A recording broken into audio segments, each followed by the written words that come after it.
119 to 120, the Los Angeles Clippers lose to the Miami Heat. No Tyler Hero in a pathetic performance. Brother, they looked bad last night, and we're going to get into some things later on in this particular video, but they do not look good. Healthy for the most part, except for what, Bogey and Bill, right? Healthy for the most part to start the whole year. Coming out wetting the bed. Wetting the bed. They look worse than they did last year. They have more talent. Make it make sense. Let me guess, our head coach said that's going to take some time to figure out how to use all these guys, right? 15, 20 games. He said, man, let's get these numbers. As you see, Kawhi Leonard miss the potential game winner. Clippers allow the Miami Heat to shoot 54% from the field as opposed to their 50%. 48% from three to their 41. Heat turned the ball over 16 times, which is a decent amount. But the Clippers, turned it over 21 times.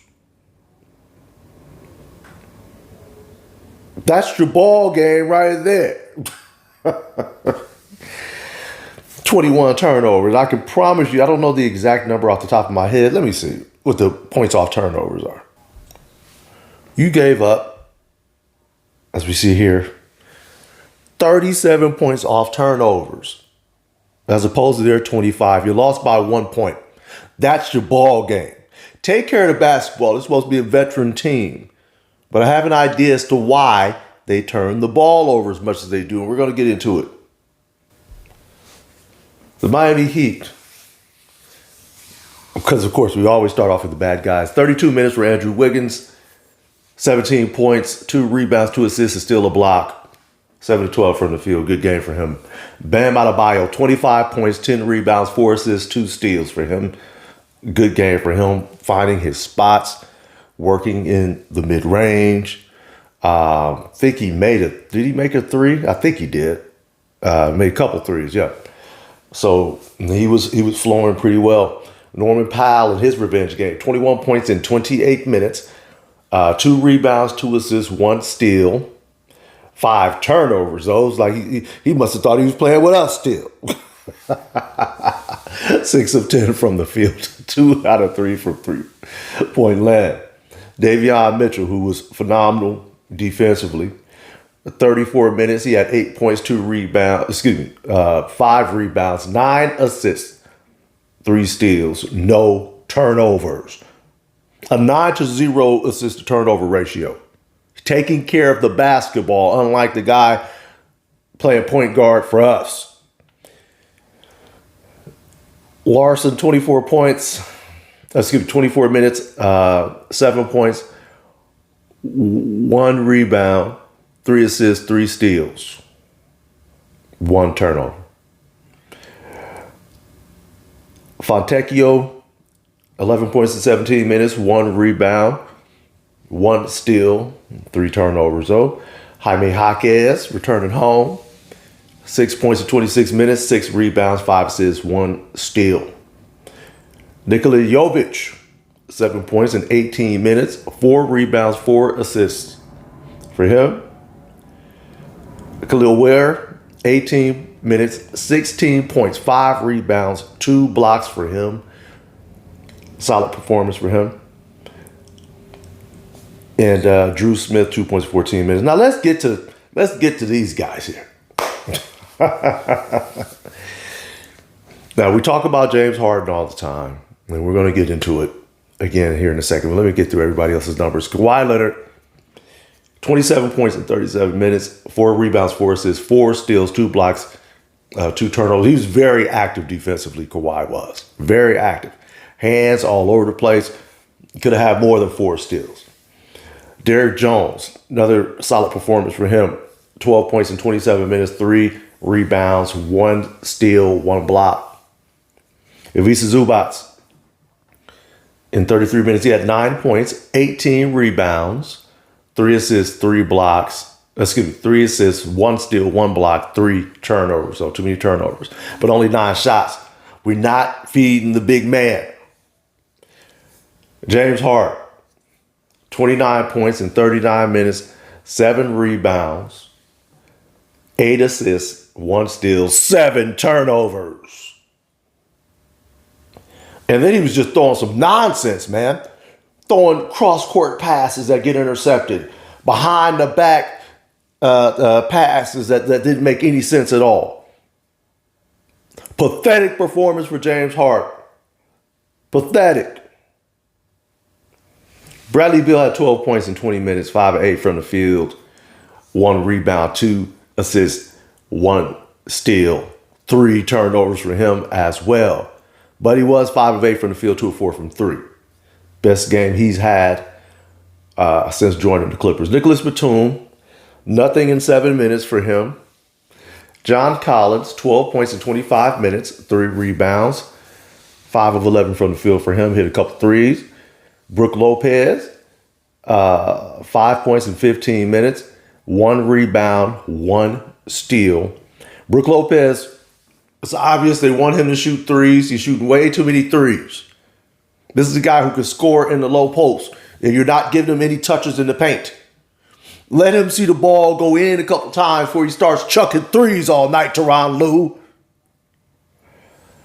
Chris Paul, 3 points. He had a three-pointer at some point in the second half. 3 points in 14 minutes, 4 rebounds, 4 assists, 1 steal, 2 turnovers for him. Chris Dunn, 10 points in 23 minutes, 3 rebounds, 4 steals, 4 assists, 3 steals, 1 turnover. Very good performance for Chris Dunn last night. There needs to be changes. This team was actually starting last season anyway. This team was starting to create an identity. That identity was built on them being a top 5 or top 3 defensive team in the NBA. You bring back the same team and they're getting cooked because their head coach doesn't want to play defensive lineups. You cannot have a starting backcourt of Bradley Beal or James Harden to win anything. I'm sorry. Not going to happen unless Bradley Beal's going to forget scoring points and just do dirty work. And he's not going to do that at this point in his career. He does not want to do that. He needs to come off the bench. Chris Dunn or Derrick Jones need to start in his place, and John Collins needs to start. So we can get this show on the road finally. Because that's the only way they're going to win anything this year. If they play the type of lineups they've been running out there, the brand of basketball that they've been running out there, easy to guard, nothing but ISO ball, double staggered screens at the top of the key, they're getting trapped every time. It's not hard to stop. Ball movement, man movement. You can do that, of course. You have to be able to do that in order to win basketball games. But that shouldn't be your bread and butter. Because then you don't have a system or an offensive identity to lean on other than ISO ball. Individual greatness. And that is the hardest way to win in the NBA, especially if you don't have Michael Jordan or somebody like that. You understand? So, yeah, we in trouble, man. We look worse than we did last year. We really do. 3-3 now. And guess who's coming to town?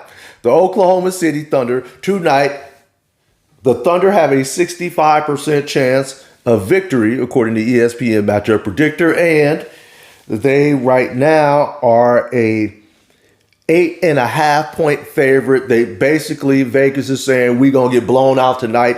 And I agree. So we're going to start off 3-4 with this schedule that we had, which has been relatively soft. We should have 2 losses out of this match. Should have beat Utah. You can make an excuse, first game of the year, trying to integrate new guys, whatever. You can make that excuse. Maybe they came out with some juice. They was ready to rock and roll. But you should have won that game. The loss of Golden State. Golden State didn't even play that great. Still lost to them 79 points in the whole entire basketball game. And then this Miami game, you should have won that one too. The only loss I'm going to excuse is maybe the Warriors. But that's it. You should have won that game last night. That's pathetic performance. And now you're going to lose tonight. And the only saving grace you got is you got 3 weak teams coming in that are going to save your record. So you're going to be probably 6-4 coming out of this little stretch here. But then you got Denver, Dallas, but Boston stinks, Philadelphia stinks, Orlando is iffy, Charlotte sucks. So you have an opportunity here to still save your record. But that's not going to happen without playing with purpose and playing with an identity. This team needs to grab back on to that defensive mentality that they had. We're going to lock you up for 48 minutes. They have to do it. And that starts with the head coach. Let's listen to what he had to say after this game last night. Our video courtesy of Hoop Jab. That was a kind of a frantic fourth quarter there. What did you just kind of make of the last look you guys got at the buzzer? Not an attacking shot for sure, but they loaded up, showed Kawhi the crowd, but it didn't come down. It came down to just turning the basketball over again. 16 turnovers in the second half. Same shit over and over, man. Same stuff. Yeah, you're right. It is the same stuff over and over again. Coach, keep throwing these trash lineups out here. The team ends up digging a hole for itself because they can't stop anybody. And then the offense, brother, what are we running? These staggered screens at the top of the key over and over and over again. I could understand if it was working. It ain't working. They trapping us. And they turn the ball over. This team doesn't have an identity anymore because you're taking it. This team built an identity last year. We're going to lock you up. Just like I stated earlier, you took it. You don't want to play that way. You want to play small. You want to play with quote-unquote pace. And there's nothing wrong with playing with pace, but not the way you want to do it. I scored you 15-0 on turnovers in the third quarter alone. They finished with 37 points off turnovers. You guys obviously know what to do, the players do, so what's the kind of the solution with these turnovers? No, I just can't have careless turnovers. Got to take care of the basketball. And we talked about it. It's the only way teams can beat us. We turn the basketball over, don't get shots on goal. It's going to be a hard night for us, And so having 16 turnovers in the second half is just way too many to try to beat a good team, So we got to do a better job taking care of the basketball. Just run through the finish line. And so again, tonight, I didn't think we did that. Thought we got to a poor start to start the third quarter and kind of gave them life and confidence. Then it was just a back and forth game from there. Again, they get life and confidence from your trash lineups because we can't stop anybody. Secondly, I'm not going to blame you for James Harden's deficiencies. He's going to turn the basketball over. That's what he does. I think he had, 13, 14 turnovers in a playoff game once. That's just what James Harden do. But everything else is under your control. And also, if he's turning the basketball over and over and over again, hey, coach, you can sit him. Or you can run something where he doesn't handle the ball as much. That's on you. Like I said, man, the Clippers should probably be about 5-1 right now. And, even if you take a loss to Oklahoma City tonight, that's an acceptable start to this season. But how they've looked, where they've been at, they double-digit deficits in almost every game that they've played so far because they can't guard anybody. Brother, that's on you. It's on you, coach. Stop throwing them trash lineups out there, man. Anyway, hopefully they don't get embarrassed tonight, but I don't have my hopes up. But you know what? Maybe he's going to be forced to play certain lineups to muck the game up. John Collins might get a start tonight. There's no Bill or Kawhi, I believe. Neither one of them are playing.